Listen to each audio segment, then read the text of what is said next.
জনগণের ক্ষমতা জনগণকে ফিরিয়ে দিতে হবে এবং জনগণই নির্ধারণ করবে কারা ক্ষমতায় আসবে, এ মন্তব্য করেছেন বিএনপির সিনিয়র যুগ্ম মহাসচিব ও আমরা বিএনপি পরিবারের প্রধান উপদেষ্টা রুহুল কবির রিজভী।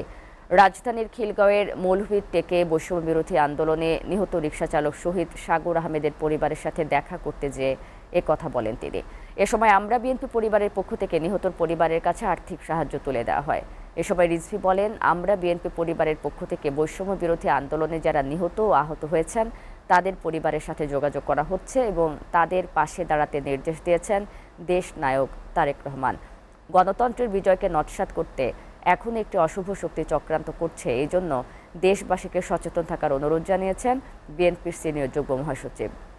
আমরা বিএনপি পরিবার দেশ নায়ক তারেক রহমানের পৃষ্ঠপোষকতায় তার তত্ত্বাবধানে সারা দেশে আজকে যারা এই আন্দোলনে গুলিবিদ্ধ হয়েছেন, এই আন্দোলনে যারা আহত হয়েছেন, যাদের চোখ গেছে, অন্ধ হয়ে গেছেন, হাত গেছে, পা গেছে, এছাড়াও নানাভাবে ক্ষতিগ্রস্ত হয়েছেন, তাদের সাহায্যার্থে সহায়তা দেওয়ার জন্য এগিয়ে আসে আমরা বিএনপি পরিবার। ক্ষমতা জনগণের হাতে ফিরিয়ে দেওয়ার জন্যই তো আমরা এতদিন সংগ্রাম করেছি।